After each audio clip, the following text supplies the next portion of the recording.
Well, good afternoon there, everyone. Viper Cafe, joined by Minnie. Anyway, I was on Facebook the other day and I read through a couple questions that some people had, and one of them in particular is someone's got a beautiful little teddy bear that they decided they wanted to make for someone, and they used a certain yarn, and it required or recommended a certain stitch or a certain hook size for the stitches for the gauge that was on the yarn. For those of you that aren't aware, each worsted, each type, each brand recommends a different hook. So like right here, the Big Twist plush yarn, which is rated 6 as a super bulky, it recommends for a 4-inch by 4-inch or 10 centimeter by 10 centimeter gauge to use a USL or 11 hook size, which is effectively an 8mm hook. To make that particular 4-inch by 4-inch, you would need 7 stitches by 8 rows. So that's its 4-inch by 4-inch guide, is that particular hook, which is actually this one right here. You would need 7 stitches by 8 rows off of this 8mm hook. Now, if I wanted to use, let's say, my eye hook, which is a 5.5 millimeter hook, I'm gonna need to use more stitches and more rows to get that 4-inch by 4-inch gauge mark. So this is the important thing about gauges. The larger your hook size, generally, the less stitches and the less rows that you need to make that particular gauge with a single crochet.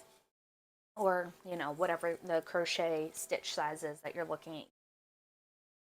Now, I want to preface this using my crochet pocket guide that I picked up from Hobby Lobby like 7 years ago. Anytime I get someone that's interested in crocheting, this is what I recommend they get, and I'll show you guys why. Hopefully my camera works. So here's what it looks like a little bit easier. So pocket guide, crochet. This is the back of it. It's got a nice little, so this is a 4-inch by 4-inch gauge right here. That's the size of it. It's half of this booklet. So it's got a nice gauge ruler on it. And it goes through, and when you open it up, tons of different stitch tiles and information. But this right here, these couple front pages are what we're going to be focused on. So, like, whoa, that's upside down. Sorry, guys. Fix that. There we go. Yarn and thread. This lets you know what it kind of looks like so you can match it up using the picture. In my opinion, this is great as a guide. It's great to look at. Don't use it as a gauge. Do not use it as a gauge.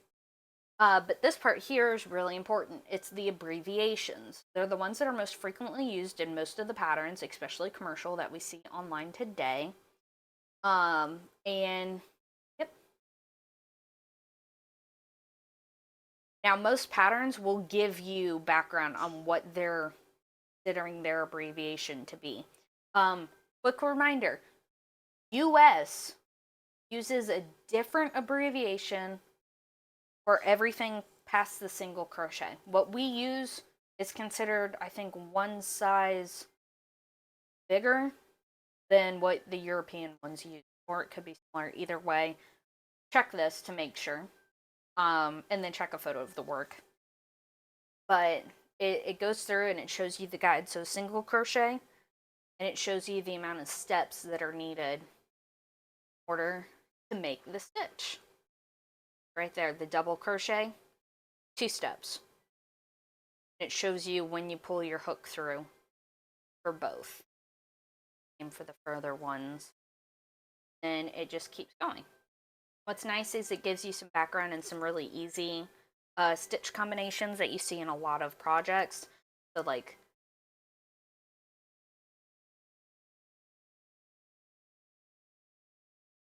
right here, you've got the popcorn, and then you've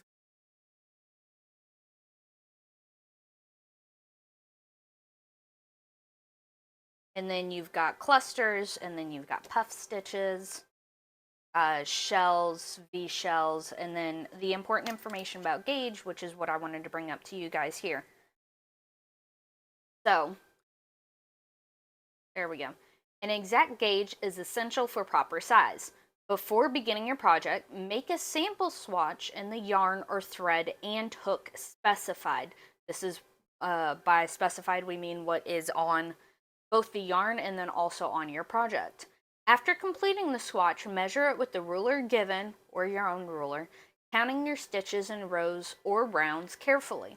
If your swatch is larger or smaller than specified, make another, changing your hook size to get the correct gauge. Right here, changing the hook size to get the correct gauge. Keep trying until you find the hook size that will give you the specified gauge. The other one would be changing how many stitches or how many rows you need to get that gauge. And this is important because, let me see if I can find a better piece of background. Yes, Minnie, you're very cute. Okay. So, like right here, I've got a couple different swatches.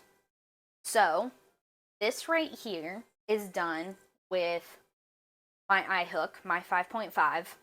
It is 11 stitches long in 5 rows high. So this here came out to be 3.5 by 1.5 inches. This is pretty small, but this is the recommended hook size for this yarn. Now, if I went through here into this swatch right here, this is when I took my L hook, my 8mm. It is 11 stitches and it is 5 rows. So just like this, but you guys see the size difference? I was able to max 4 inches by 2 inches on here. So there, the end of this one and the beginning of this one, it's about the size of my index finger, about the size of my thumb. So it's pretty impressive size difference. And this is the difference in just changing my hook size. Now, if we continue on this thought process, and I don't change the hook size, and I just increase the amount of yarn that I use, so I use this one, I use this one,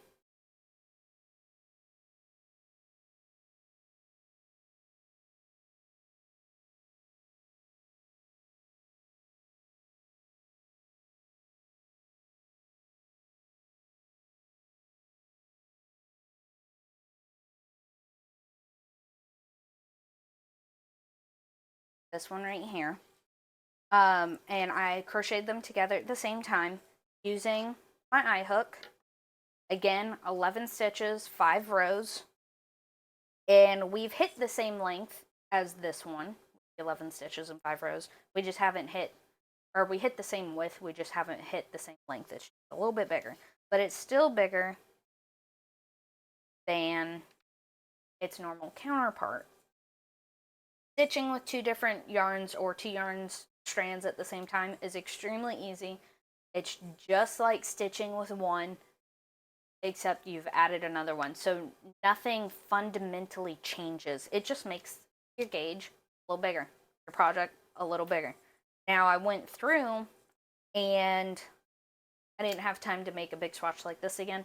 So I did a 5 stitches by 5 rows with my J hook or my L hook, my 8mm, and I wanted to compare that single crochet but 2 strands with this larger hook, and it was a pretty impressive difference. So 5 stitches equaled about the size of 1, 2, 3, 4, 5.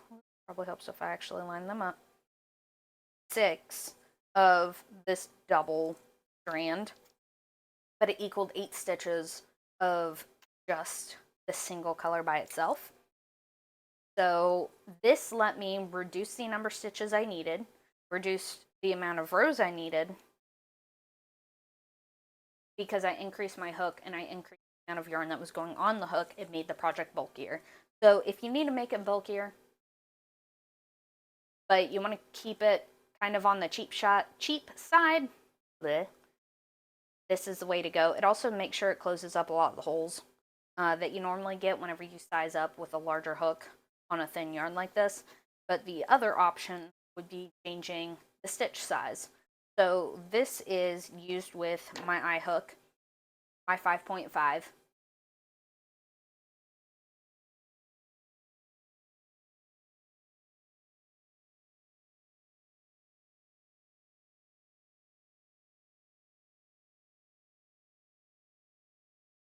So my 5.5. And instead of using a single crochet, I use a half double crochet. 11 stitches, 5 rows, versus a single crochet with the same hook and the same yarn, 11 stitches and 5 rows. I was able to get a little bit over 4 inches and a little over a full 2 inches just because I changed the stitch size.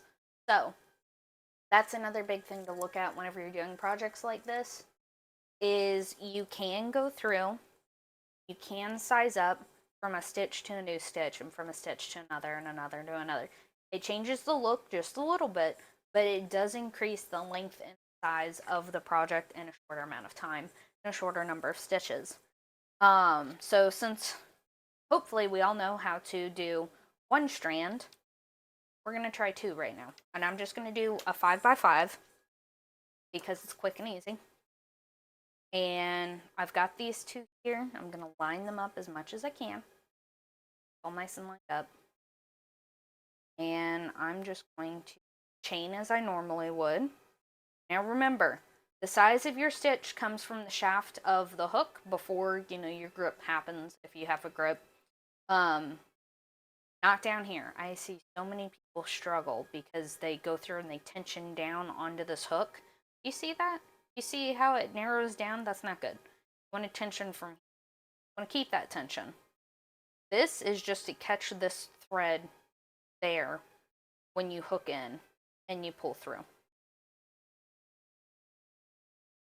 That's 2 stitches, 3 chains, 4 chains, 5 chains. And then I'm a little wonky. I like to add 1 extra chain at the end and tighten it down a little bit because that gives me a nice edge, nice border. This is not something that you have to do with your projects ever at all. Like, if you're going to do a border, this really isn't useful. But I like to do it because it's a habit I picked up knitting and I kind of just kept it. And I like how it looks. You just go through and you crochet as normal. Now it's easy to do it single crochet. It's easy to do it half double, double, triple, triple treble. Like, it's not anything different. You just have to remember, instead of working 2 yarns, or instead of working 1 yarn, you're working a total of 2 yarns now. So just remember that when you're pulling your hook through, that you should always have 2 yarns getting caught right there in the hook.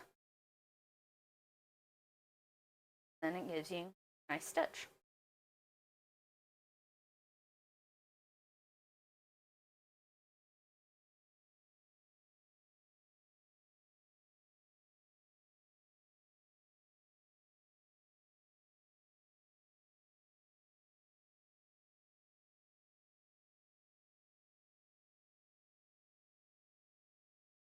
Right there, we've done 2 rows, and we are already sitting at one of these squares is half an inch, 2 of them is a full inch. We're sitting at a full inch right there, and that's in 2 rows, and it is a total of almost 2.5 inches with just 5 stitches. So that is the power of sizing up in your yarn, or sizing up in your hook, doubling up on your yarn.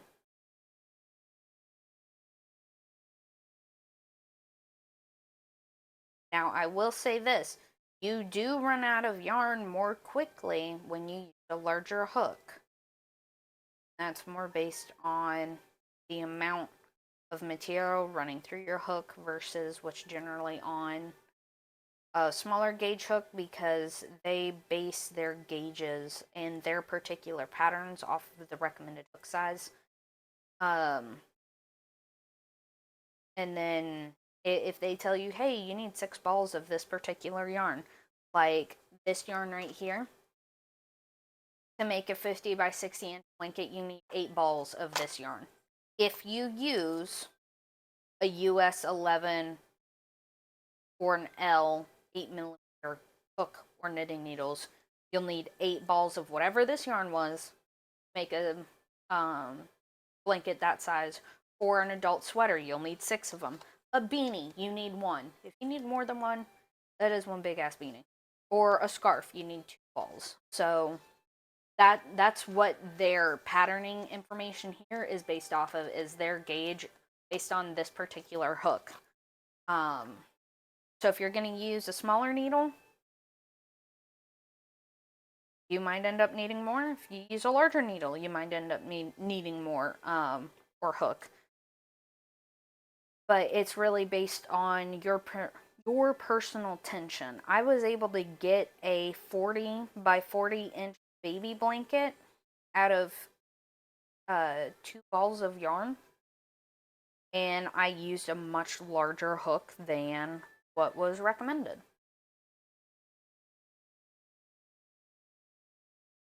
But it also depends on like what your stitch type is. So just a heads up, really all crafting comes down to is experience and personal desire for what you're doing, or that personal flair, that hand touch aspect that everyone has. When I was making the lace overlay for my wedding gown, I started out with a 1.5 hook, and I got a good like foot on it, and it was still a little too tight, but I loved the thread. I was like, okay, well, I'm gonna try this instead. So I increased what the stitches were. I went from a half double to a full double, and it got a little bit bigger, and that's what I wanted. And then it still wasn't getting big enough for it to flare out like I wanted, so then I went through and I just increased the hook size until I got the size that I wanted. And in the end, it gave me this beautiful kind of cone shape that I wrapped around and then had a trail for. So it's all about personal preference and trial and error. Now I said 5 rows, but then I started talking. What happens when I'm chatting with you? Just goes.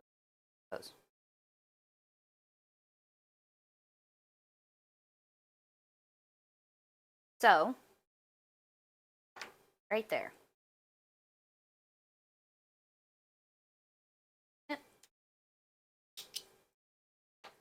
So we have got, that's my start, 1, 2, 3, 4, 5, 6, 7, 8 rows. 8 rows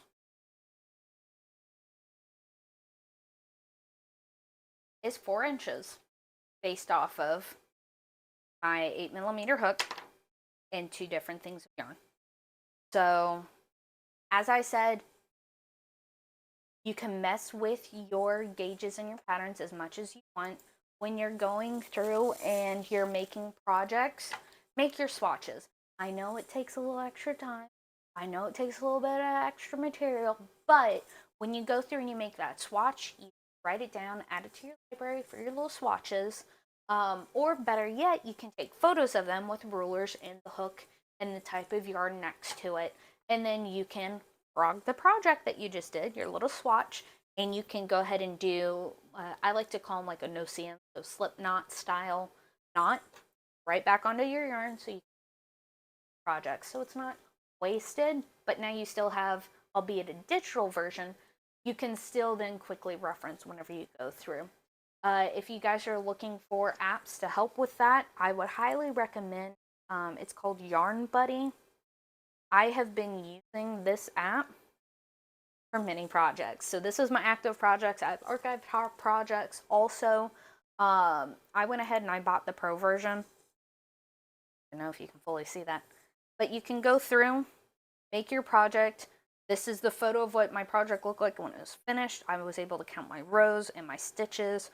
I was able to put the pattern in, add in pictures of the blanket, what was going, attach yarn, so what type of yarn I was using, how much of it that I used, the fact that it was a commissioned blanket, it was for a baby blanket, and then my gauge, 2 stitches and 2 rows, gave me my 4" by 4", but that's also because of the type of stitch that I was using.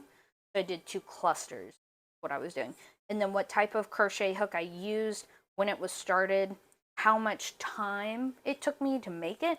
And then I was able to go through and in my notes, rows, I do coconut white, and then I went and I did 2 rows of pink. And then I repeated that alteration for 18 rows, and that gave me my 40 by 40" blanket. And then I can go through and I can archive that, and I can pull up all of my old, future, current, and archive projects. So I would highly recommend this. It is a great app. I really, really enjoy it. At some point, I'm going to go through and give you guys like a kind of a step-by-step what it is that I think are must-haves to have for a crocheting or a knitting project. This is definitely one of them, this crochet guide. They have a knitting guide also. Do both of them. They're amazing. I do like that they're laminated, as I spill my coffee and tea sometimes by accident. And I would actually cry if this got ruined. But I would highly recommend it. Super easy, super portable. These are a great way to mark your stitches, to mark your rows, do your stitch markers and everything. They are, I think fabric tags is kind of what they're officially used for. They just open up. Wow. Of course I would pick an orange one.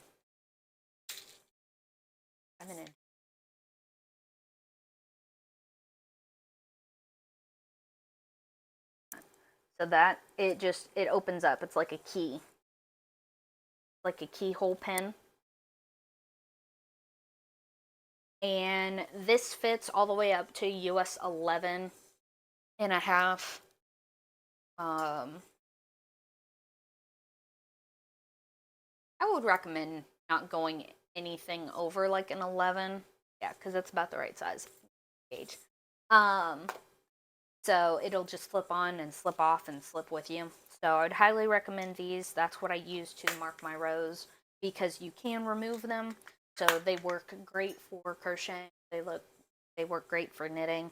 And then of course you can do other things like attaching price tags and good stuff like that, or fabric swatches to receipts when you're going to Joann's for the umpteenth time, because you can't calculate how much lace you need for the project because of math.